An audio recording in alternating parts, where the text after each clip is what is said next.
hoje o Melhor e Mais Justo discute a renda das favelas brasileiras, que está chegando perto dos níveis da classe média. Estamos falando ao vivo pelo portal tvt.org.br e também pela Rádio Brasil Atual FM. A gente veio conversando, que o resgate da condição de pobreza e o aumento do padrão de consumo definitivamente são passos importantes, mas por si sós não têm capacidade de gerar cidadania plena. É preciso mais. Aliás, muito mais. Na opinião de vocês, se a renda e o consumo já subiram o morro, o que é preciso agora para garantir o direito à moradia adequada, em um ambiente urbano apropriado, com acesso aos serviços e equipamentos públicos? A gente estava discutindo justamente isso. E eu queria que a gente pudesse usar esse último bloco para fazer uma espécie de roteiro. Qual é os passos necessários daqui para frente para a gente converter uma experiência, um ganho, um avanço de renda, de trabalho formalizado, de trabalho, etc., para populações que foram sempre estigmatizadas, inclusive geograficamente excluídas, tá certo? E que agora estão na posição de se colocar como protagonista de um momento econômico também na sociedade brasileira. O que a gente precisa fazer? Por onde ir? Thomas. Eu recentemente observei no Rio de Janeiro alguns movimentos muito legais que vêm então do PAC. Não sou propagandista do PAC, não tem nada a ver com o PAC, mas acho importante também porque... PAC, Plano de Aceleração do Crescimento. Do Crescimento. Onde ele é muito malhado, muito castigado, a grande mídia, português, claro, dá muita porrada no PAC. Agora, vai lá dentro da favela e vê, por exemplo, no Complexo do Alemão, obras fantásticas em termos de moradia, em termos de hospital, de saúde pública, em termos, olha só, morro. Uma pessoa de idade ou um deficiente físico subia aquele morro sem calçamento. Eu nunca tinha me atentado, alguém me chamou a atenção esses dias lá, que uma das obras foi fazer... o teleférico é para dar uma acessibilidade realmente, porque aqueles morros lá longe, o cara chegar para poder ir trabalhar, aquilo melhora a vida, dá dignidade, dá mais... Agora, por exemplo, a subida do morro, porque também não é só pelo teleférico, quando era de chão, e tudo mais ou menos, então uma pessoa nova irregular, e tal, totalmente irregular, pega e vai. E a pessoa de idade e o deficiente físico, como é que faz? A mulher grávida. E são obras que eles fizeram pavimentação, com concreto muito bem feito, com via d'água para correr, para não deteriorar. Obras muito... E isso é o que daí traz o que eu entendo que é uma demanda grande, que é dignidade. Porque o que eu percebo e lá nesse também... campo que é qualidade de vida, Que é qualidade de vida. Você não tem qualidade de vida sem dignidade. Não tem. Não tem. E aí, então, tem movimentos que eu acho que isso tá acontecendo, precisava acelerar, a política pública ser um pouquinho mais ativa, mas também não é que não existe. Tem movimentos, tem uma biblioteca que eu visitei recentemente na Rocinha, no Rio de Janeiro, que é igual que nem bibliotecas que eu visitei nos Estados Unidos. Apartamentos hoje de 3 andares, com varandinha, pintados com diversas cores, ou seja, dando mais, enche mais o olho. É uma estética. Não querer influenciar na estética que existe na base da pirâmide ou dentro da favela, tem uma estética própria, tem que ser respeitada. Mas por que não dar uma incrementada? Por exemplo, dar um acabamento. Muda a cara. Tira a cara de favela, vira uma cara de bairro. Com coisas relativamente simples. Você sabe, você está falando isso, estou me lembrando aqui de uma tese de uma arquiteta, professora e colaboradora aqui na TVT também, com os estúdios, enfim, que é a Mila Goudet, e ela fez uma tese sobre a arquitetura das favelas. Então, uma tese de doutorado. É um trabalho fantástico e que mostra que há ali não apenas uma estética, ou melhor, que há ali um modo construtivo que vai desenvolvendo expertises para construir nas condições em que se tem, de declives, aclives, água, deslizamentos e tal, por exemplo, no Rio de Janeiro, mas também aqui em São Paulo, e que vai se desenvolvendo uma expertise, porque você tem condições construtivas precárias, usam restos de madeiras, etc. Aquilo tem que durar e as pessoas vão desenvolvendo capacidade de fazer isso bem, vão desenvolvendo uma estética própria, às vezes longe dos padrões de beleza arquitetônica, etc., mas própria, que vai gerando uma certa identidade para aquelas comunidades, em alguns casos absolutamente criativas, interessantes, com saídas inteligentes, tá certo? E que, no entanto, são ainda estigmatizadas, Então, a gente tem, quando é muito fácil cair num olhar de que o caótico na comunidade, na baixa renda, é inviável. Isso é outra vez uma grande falácia, é uma mentira, porque é uma dinâmica própria e é uma estética própria. Então, você pega em mercados, em locais de mercado de comércio popular, para um certo olhar, ele é bagunçado, ele é muita cor e uma certa bagunça. E quando você vai no comércio luxo, ele usa cor pastel e tudo muito organizado. Nenhum é melhor que o outro. Cada um tem... São os códigos para os diversos grupos. Funcionam tão bem quanto.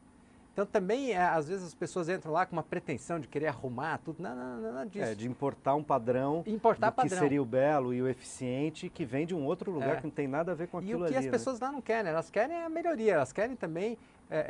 Porque a hora que você pega aquelas casas de alvenaria e dá um acabamento, você já muda a cara total. Né? Que você tem lá na entrada, por exemplo, do Paraisópolis, tal, você já tem lugares lá que são bonitos. No Heliópolis também, a parte... ainda tem os fundões, que precisa melhorar mais, mas eu acho que o importante é que o movimento está acontecendo. Dá para acelerar, vamos lá fazer movimento, vamos cobrar mais do governo, põe mais gás aí, porque tem dinheiro, tem técnicos fantásticos. O ambiente está pronto. Né? Ou seja, não se trata mais de fazer aquela lógica que se fazia há algumas décadas, vamos acabar com a favela, inclusive fisicamente, né? Para construir ao lado um conjunto habitacional de gosto nem duvidoso, horroroso, de qualidade precaríssima. A gente conhece isso aqui, conheceu na cidade de São Paulo. Né? Então, os chamados Singapuras, né? Ou então lá distante, né? Fazendo com que as pessoas saiam dos lugares onde elas construíram a vida para morar 2, 3, 4 horas de condução para chegar, com muitas conduções, etc. Então é possível fazer uma inflexão e tomar isso como um espaço urbano que pode ser melhorado e resolvido, inclusive com saídas e com conhecimentos que a própria favela produz. É isso, Isaac? Observando o nosso processo, né, Paraisópolis passa por um processo de urbanização, talvez um dos maiores projetos do Brasil até do mundo, né? Investimento de milhões que não vão assegurar a plenitude da comunidade essas benesses desse projeto, né? Então eu acho que, como nós estamos tratando, existe um crescimento da renda dessas pessoas, mas existe ainda uma dificuldade de elas terem acesso a essas melhorias que o Estado deve prover. Dentro desse nosso projeto, existem algumas mudanças muito importantes, mas existe uma parcela muito grande que não vai ter acesso direto a essas mudanças. Talvez, em alguns aspectos, a ligação de água, energia, coleta de esgoto oficiais, excelente, elas precisam. Mas, de forma geral, residências pequenas, mal arejadas, com famílias numerosas. E essas famílias, elas não têm uma consciência que ela tem que reivindicar a melhoria desse estado, né? Então ela tem uma renda boa hoje, ela tem uma TV de plasma linda na parede, dentro de seus 2 cômodos sem nenhuma janela. E ela ainda não sabe o que ela faz para ter uma casa melhor. Mais saudável, né? Inclusive, mais saudável, insalubre, oferecer uma condição de vida melhor para sua família, para que seus filhos tenham um desenvolvimento melhor. Ainda empaca nisso. Isaac, posso ser chato? Porque aí eu acho que é o nascimento, através das instituições que foram debeladas no militarismo, né? Que é, por exemplo, que eu conheço bem, a Associação dos Moradores lá do Paraisópolis, que é uma associação muito ativa. O pessoal, o Isaac, de parabéns, e a turma dele toda lá, fazem movimentos. E eu acho que vocês que encabeçam esses movimentos. E vocês estão encabeçando muita coisa, vocês estão trazendo muita melhoria, que é o que você falava há pouco, quer dizer... desde que você nasceu para hoje, a qualidade de vida dentro da comunidade melhorou, assim, astronomicamente. Então, eu acho que aí eu jogo um pouco de responsabilidade para vocês também. Não é responsabilidade, jogo no quadro de vocês. Vocês estão bem articulados, vocês têm canal político, vocês têm abertura. Ir lá e cobrar e levar os caras lá e falar, essa turma lá na grota, lá no fundão, ainda está muito mal. Com certeza, cobrar existe um papel fundamental no movimento social, né, comunitário. Mas, para quem conhece a vida da atividade comunitária, é um campo difícil, onde você trabalha muito. Mas essas conquistas são históricas, não são? Quer dizer, a gente falou aqui, por exemplo, da necessidade de educação. Né? Educação não apenas formal, acesso à informação. Quer dizer, eu tenho dinheiro, em vez de abrir a janela, né, eu compro o plasma. Claro, e é assim que o mercado o mercado não me oferece o plasma muito mais do que me instrui, me informa sobre uma necessidade de circulação cruzada de ar na minha residência, né? Então são questões que são construções históricas, não são? E eu queria aproveitar isso para dizer o seguinte: a gente tem eventualmente algumas notícias de, enfim, serviços, comércios que foram para as proximidades ou foram para dentro das favelas, alguns supermercados, alguns tipos de lojas de varejo e tal, e que uma das questões, uma das preocupações era com a segurança, né? De novo, por conta do estigma, etc.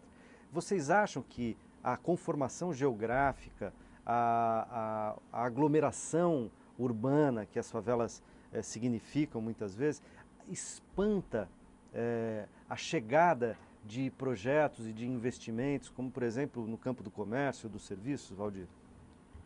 Eu acho que tem um estigma, mas também tem as estatísticas. Então você tem uma questão da criminalidade no Brasil, mas ela também tem concentrações. Então não dá, isso tá lá. Então, quando as pessoas têm medo de ir para a favela, tem motivo. Não é uma coisa, um fantasma, né? Quem vive na favela também vive com medo, em determinados momentos, em determinadas situações. Quer dizer, eu não vejo, realmente o Isaac pode falar muito bem, mas eu não vejo o ambiente de favela, de comunidade, como uma coisa idílica, gostosa, tudo bem. Quando ela tem segurança, aí as pessoas são isso. Mas quando está sob o domínio do crime, ninguém fica tranquilo. Não, e outra, né? Você tem toda a razão, quer dizer, a gente sabe de muitas favelas que são controladas pelo crime, que tem uma espécie de poder paralelo, tá certo? Não dá para ser tranquilo, porque também você está sujeito a regras implacáveis, né? E sem muita... Bom, mas aí eu acho que tem um estigma, tem a estatística e tem a falência do Estado. Que segurança pública é Estado. E extrapola a favela ou a comunidade, claro, né? É geral. Aí geral. eu acho que tem falta um pouco de conhecimento por causa do estigma. Então, tem o comércio em outro lugar que não na comunidade. E porque o índice de criminalidade, eu não tenho essas estatísticas atuais, mas eu não acho que seja muito diferente de algum bairro com uma comunidade. Eu não consigo, mesmo aonde é dominado por pega tráfico. Capão Bonito. Está na estatística. Né? O extremo sul de São Paulo é comprovado. Infelizmente, morre-se mais nas comunidades mais carentes. A classe média é vítima quando eles vão agir, mas no dia a dia... É um fator social. Exatamente, ali que está. Quanto a isso, agora, é a falência do Estado. Então, acho que a perspectiva de melhoria geral tem que vir pelo Estado. Então, o movimento social tem suas limitações. Você fala, pô, faz, mas e daí? Porque se olha, eu não vejo saída sem o Estado. Deixar bem claro, não é que eu sou estatólatra, não. Né? Nessa questão social, faz parte. na questão social, ou o Estado dá conta ou não há como. E certamente. O consumo não precisa de Estado, mas educação precisa, saúde precisa, segurança pública precisa. Mobilidade urbana precisa. Claro, transporte. Agora, o que aconteceu? Nós temos aí um sucateamento que vem lá de trás e que fica muito difícil reverter a curto prazo. Então, esse é o nosso dilema. As comunidades precisam, as pessoas precisam, todo mundo precisa de escola pública. E não vai ser rápido. Por quê? Porque tem uma questão econômica. Renda per capita. A Alemanha funciona bem? Funciona. Qual é a renda per capita da Alemanha? Estados Unidos, qual é a renda per capita dos Estados Unidos? Japão, Coreia. Bom, temos a nossa renda per capita. Então, tem limitações materiais, né? Que tudo bem, corrupção daqui, mas mesmo que não tenha corrupção, o dinheiro não vai dar para rapidamente resolver tudo. Agora, então, tem projetos, acho que, por exemplo, essa vinculação do pré-sal com educação é uma grande sacada, coisa positiva, altamente positiva. E no campo da economia, que eu acho que é a infraestrutura de tudo isso, quando a gente fala renda per capita, mas a economia, países como o Brasil, continental, só tem uma chance, industrialização. Isso não quer dizer que é contra o resto, não, que a industrialização é que gera serviços, que gera comércio, certo? Se nós não retomarmos a industrialização, que nós nos desindustrializamos, foi sucateado, por isso que eu falei de consumidor e trabalhador. Enquanto consumidor, eu quero produto barato, vem da China, mas o meu emprego vai embora. Eu, enquanto trabalhador, eu tenho que proteger a indústria nacional, a produção nacional. Por quê? Porque o meu emprego está vinculado a isso. Eu não vou trabalhar na China, né? Claro. Que é o grande problema hoje. Então, aqui na região nossa, aqui no ABC, o que formou aqui? Indústria.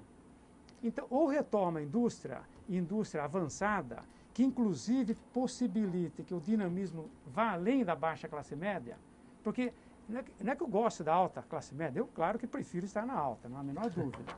Mas tem que, você expandir a alta e média classe média, você abre caminho para quem está embaixo. Claro, e distribui certo? renda. Tem que subir.